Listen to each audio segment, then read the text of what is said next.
Hello everyone. आज मु आपण मानक अंडा तरकार बहुत सहज उपाय गोटे बतेबी।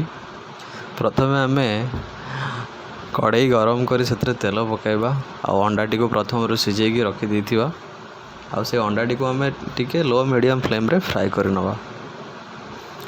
फ्राए कले तार सामान्य कलर चेंज हेल्ले टे भल लगे टेक्सचर। आप फ्राए न करें सेमती किसी असुविधा ना, किंतु मु प्रिफर करी टे हल्का फ्राए करदेवाई।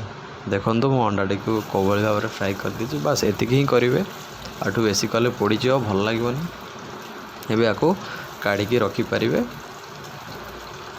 एबे कौन करेंगे ना, पियाज टमाटो को जोड़ा काटिकी रखिथे से तेल रे आड करी ताको भी मीडियम फ्लेम रे फ्राए करेंगे। अप टू तार रंग जे पर्यंत चेंज होनी, गोल्डन ब्राउन कलर होनी से पर्यंत ताको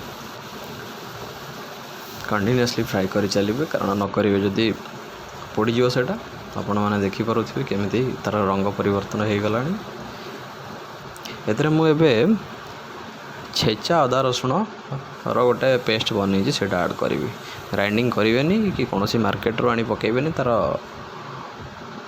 भल लगे ना।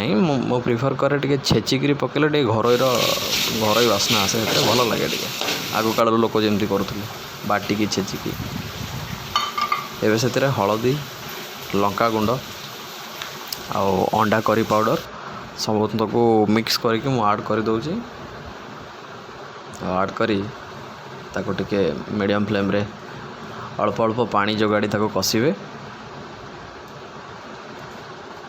बास्ना भल आसूची।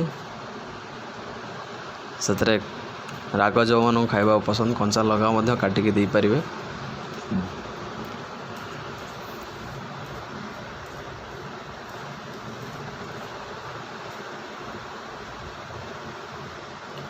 एबे पानी देदबा आउ ताको लो मीडियम फ्लेम रे छाड़ीदबा टिके किस समय पाई जेपर्यंत ऑयल सेपरेट हेनी।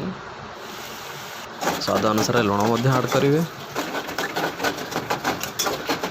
आउ जो मानक आलू खाइबा को भल लगे से माने आलू टी को लुण हलदी पानी रे बॉईल कर रखिकी ताको ऐड करेंगे। मु ऐड कर दी आलू, कारण मत आलू खाइबा को बहुत भल लगे।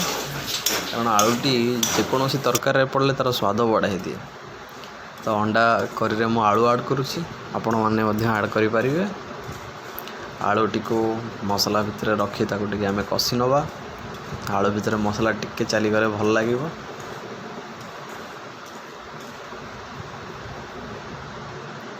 एबे आमे आवश्यक अनुसार पानी दबा आ पानी दी ताको छाड़ी दबा 10 मिनिट